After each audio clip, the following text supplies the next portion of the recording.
This is the inside of the Elddis Majestic 255. If I firstly move to the main control panel, I can turn the 12 volt on just by pressing the master switch just here. Beside that, we have water pump on and off. We need the water pump on so we can get water out of the taps, flush the toilet and fill the Aldi boiler if it's been drained down. We have the master button here for all of the onboard lights. These can then all be individually turned on and off on their own switches. And then we have awning light on and off just here. All other information is then just given via scrolling. Unfortunately, the camera doesn't pick up the screen particularly well, so I'll just explain what I'm seeing. So at the moment, I've got a little symbol just here, which looks like a 2-pin plug. Oh, there you go, you can see it now, the light's gone out. So this is just indicating that we're connected to main supply, and this one here is letting us know that we're getting low on fresh water in the tank. If I now begin to scroll, we firstly have the fresh water level. After that, we then have the waste water level. We then have user settings, and if I now press enter, I can go into that and we can alter the contrast. We can turn button beeps on and off. We can select how quickly before you want this to go into standby mode. You can then set alarms to let you know if your water level is low and your waste water level is high. It will also let you know if you lose main supply, and it will let you know if either the vehicle or the leisure batteries are low. If I now press enter and exit back out, we then have battery selection, and by pressing enter we can switch between the leisure and the vehicle batteries. We can then see the voltage of the leisure battery,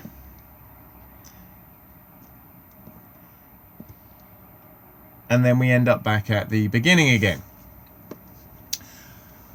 Above it we then have the control panel for the Aldi heating and hot water. If I now press the on button just here,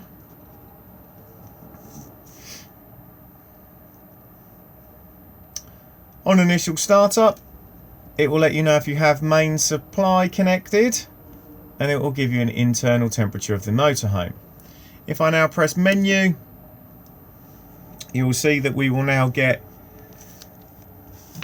a series of basic icons just here. So this first one is to control the temperature for the heating, literally plus and minus, just pick whatever temperature you would like it inside the motorhome. It will drop all the way down to 5 degrees for frost protection and go all the way up to 30 degrees.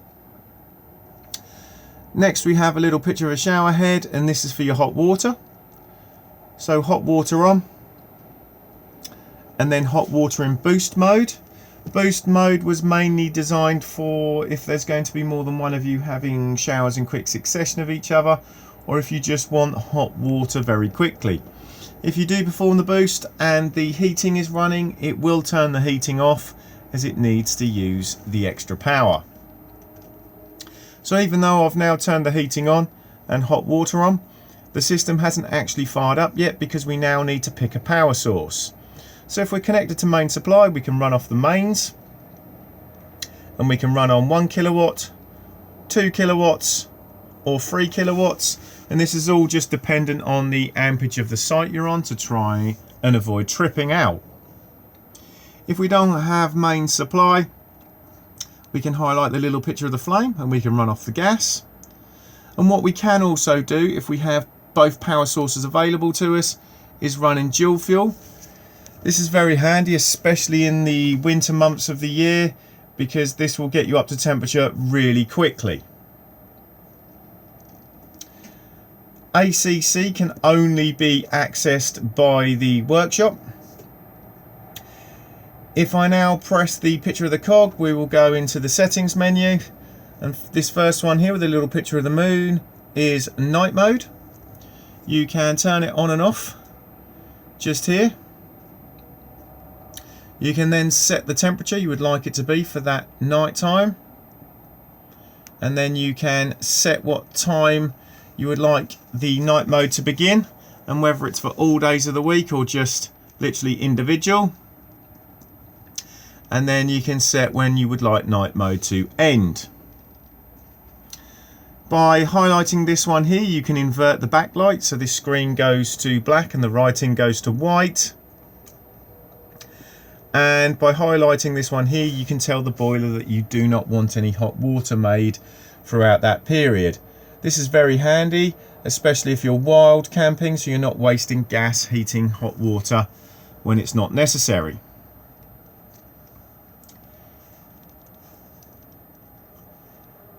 Next we have day mode, and this is virtually the same again, but just for the daytime.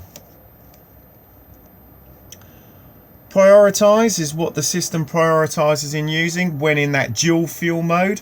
So at the moment it favors main supply over gas, so it will use both mains and gas to get up to temperature nice and quickly, and then it will cut the gas off and maintain on the electricity.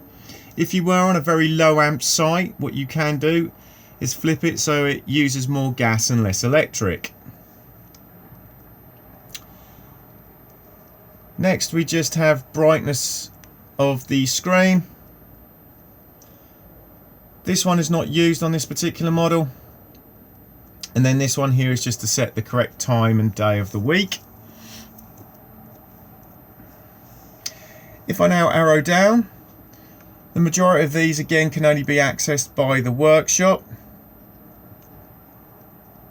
Next we have this one, which is called antimicrobial. This will only work if you are using night mode, and then what will happen is at in the middle of basically the night, the boiler will come on and heat up rapidly to kill off any bacteria that may be in the system. We then have a temperature offset for the onboard thermostat. Again, if you don't think this is quite correct, you can just slightly alter it. High altitude mode just here, so if you are using the motorhome 1,000 meters and above sea level, just activate this to make the system run more efficiently.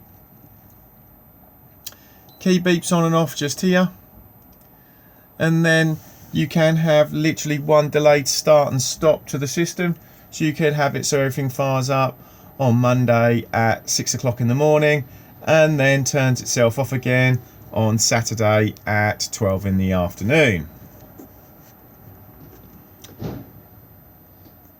This one is for pump settings for the heating. Make sure that it's not in continuous, it needs to be on thermal. Full factory reset just here, so if there is a problem with the control panel you can just reset it. External start, you do have to have additional SIM boxes added if you wanted to control it via an app. Language, service, again more for the workshop, but you can see what everything is up to. And then installed accessories. In here, this one is very handy, which is the load monitor, and if I now go back up again, you'll now see we can access it.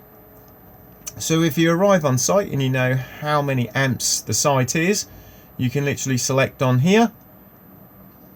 So let's say it's a 10 amp site. It now doesn't matter that we're running at 3 kilowatts, it will control itself to avoid tripping. And because that's now an activated function, it now appears here with the letter A. So we can go straight back to it, turn it back off again, or turn it up or down.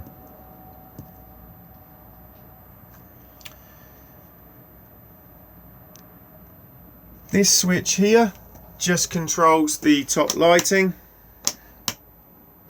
It is dimmable just by turning it on and then holding the button in.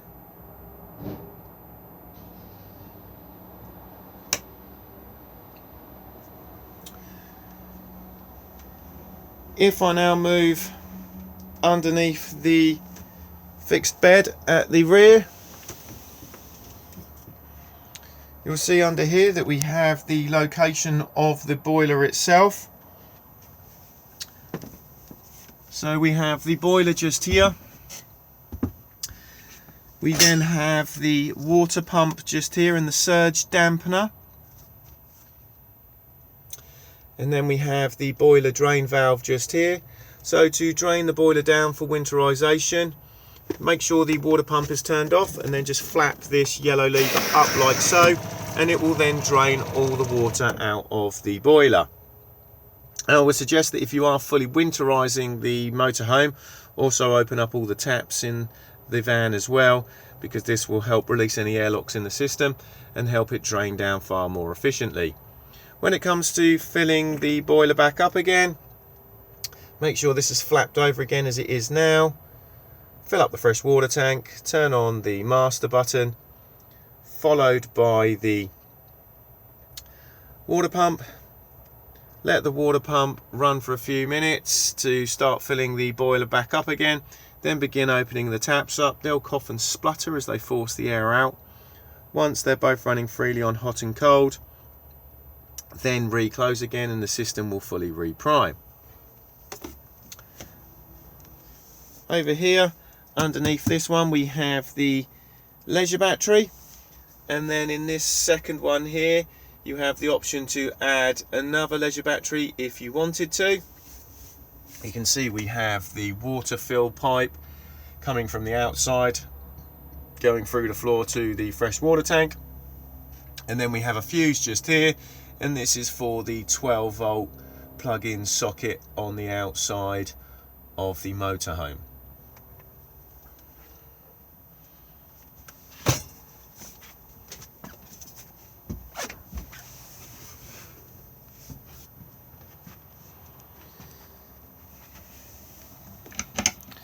Just underneath the fridge is the consumer unit.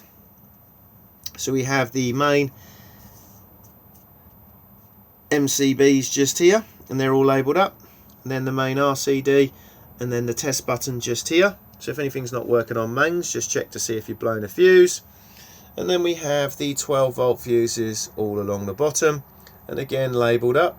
So if anything's not working on 12-volt, just check to see if you've blown a fuse. The little switch just here is for the automatic tank heaters for both the fresh and the waste tanks. If it's in the on position like so, it's now active, and the tank heaters will then come on if the temperature outside drops below about 3-4 degrees and there is water in the tanks. Gas isolation tap just there for the fridge. And underneath the bed just here is the gas isolation tap for the heating and the hot water system. They're all in the on position, and quite frankly they can stay like that. I would say if you do smell gas in the motorhome, go to the source and turn off the gas bottle. In the overhead locker just here,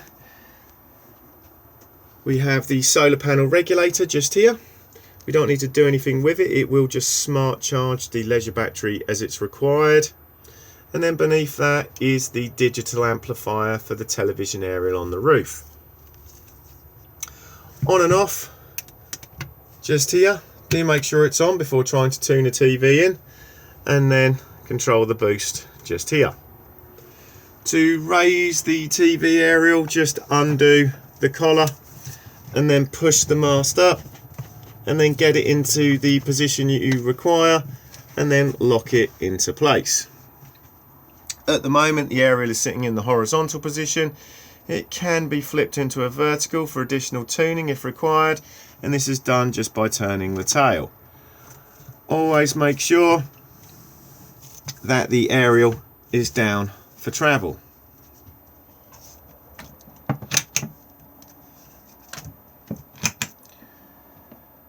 Dometic fridge just here, on and off on this button. This is an automatic fridge, so as long as you are on A for auto, it will find the best power source it can for you. So because we're currently hooked up to mains electricity, it's put us onto mains with the little picture of the 2-pin plug just here. If I was now to run outside and pull the mains lead out, it would then automatically attempt to fire itself up onto gas, and then as soon as we start the engine of the motorhome, it will then automatically go over to 12 volt maintain to keep the fridge cold whilst on the move. We can take it out of auto if we want to, so I can manually put it onto gas. If it fails to light, it will begin to beep at you and you'll get a red flashing triangle just here. If you want to make the fridge reattempt to light again, just press this button just here. I can manually put it onto 12 volt maintain. We are going to get the red flashing triangle at the moment because the engine is not running. And I can manually put it onto mains. But to be fair, automatic is the easiest option to have it on. Temperature control just here.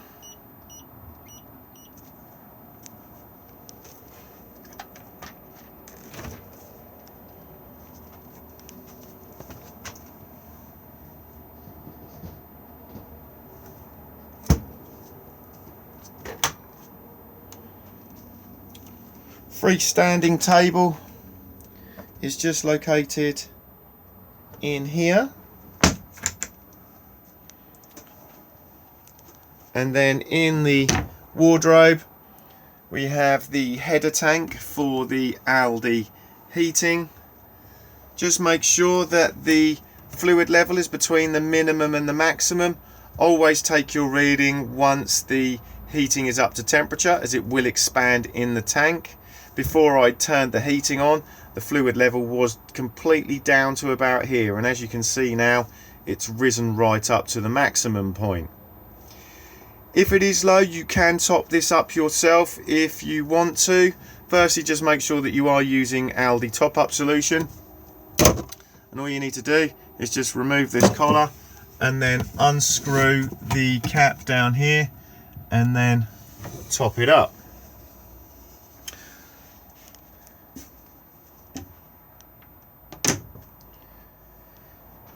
Microwave just here.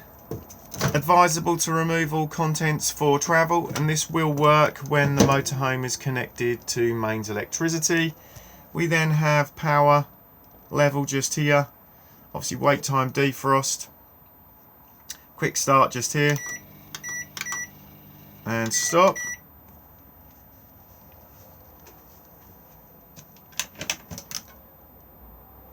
Then we have storage.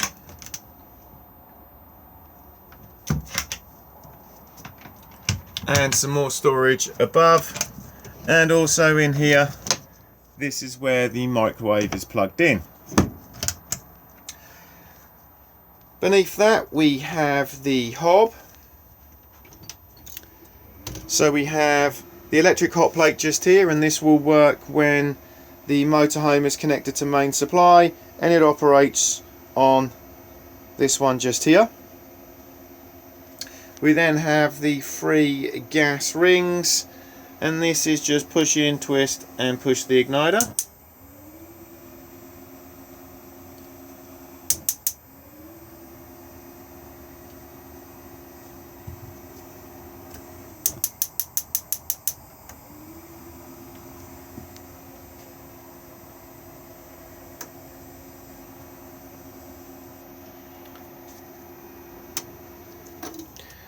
Next we have the grill, and again just push in, twist and then press the igniter.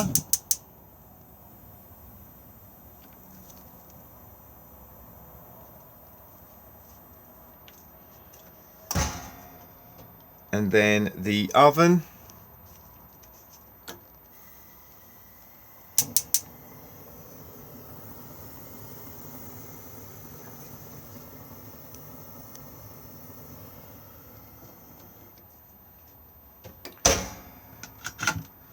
Beneath the oven, you'll see that we have the gas isolation tap for it just there, and then we also have a plug plugged in, which is for the electric hot plate.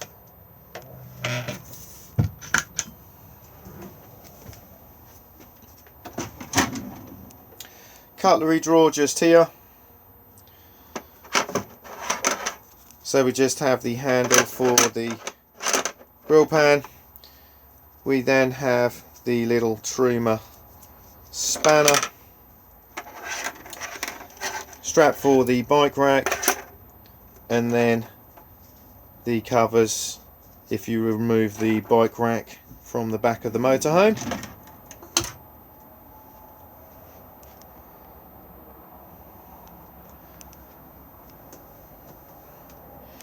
Smoke alarm and carbon monoxide alarm just here. Just press the buttons every now and then just to make sure that they are operating correctly. And then we have the PIR sensor for the alarm. Again, just press the button every now and then and the red light will flash to let you know that it's working. Again, this is also wireless, so it does need batteries replacing. Omnivent fan just here, and to use this, firstly wind the roof vent open, and then once you've done this, on in the center, and then we have arrows out for extraction and arrows in for cooling, and it's variable fan speed just by pressing.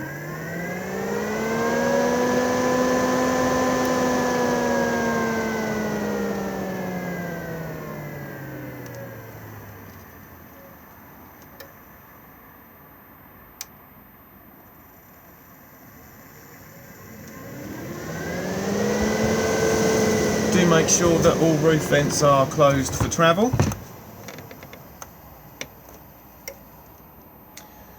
There are numerous light switches all around the motorhome, and you will also find some switches just here. This one actually obviously being for the low level lighting just here, but this one is to control the circulation fan that sits at both sides. So you've got one here and you've got one here. So if you have the heating on, what you can then do is put this fan on, and then it will then blow warm air into the cab area, as this is where most of the heat is lost, because the front windscreen and the side windows are not double glazed like all of these windows are.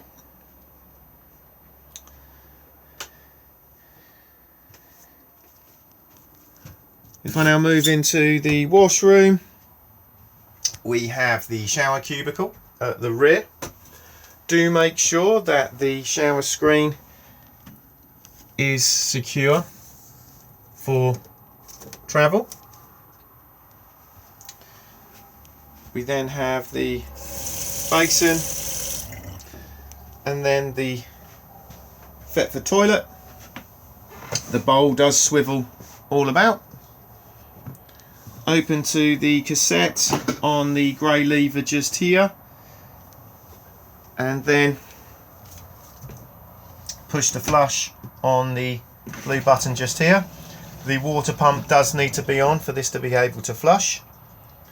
Level indicator just here, so it will illuminate when the cassette needs emptying. And then close the cassette again. If this has been left open and you try to remove the cassette from the outside, it will not come out. So if you do feel resistance, just make sure that nobody has left it open.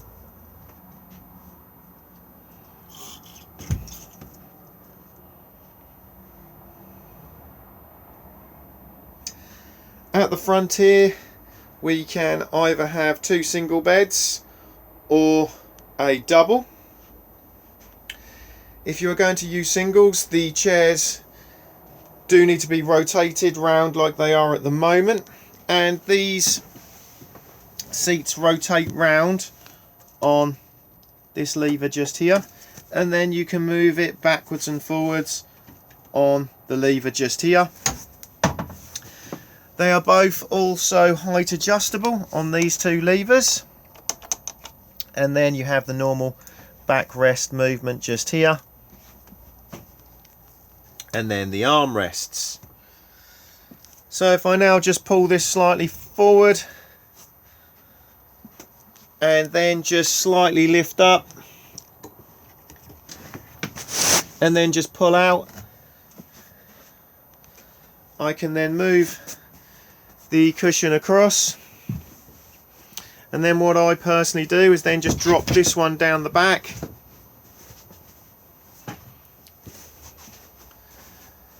and then as you can see, you then have a single bed. And then if I do exactly the same again with this side, you can see that you've got two good sized single beds, and you still have a walkway down the centre. If you are going to have it as a double bed, these two sections just need to meet in the centre,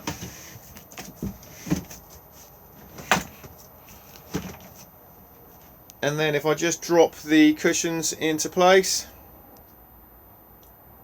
you can now see that we have a double bed.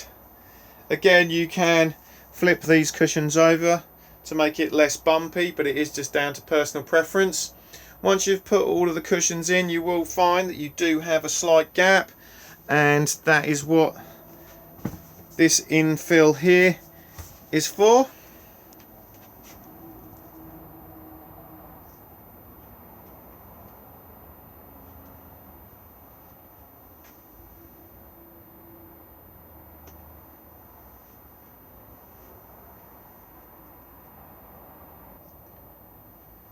Underneath both bench seats you will find storage, but you will also find the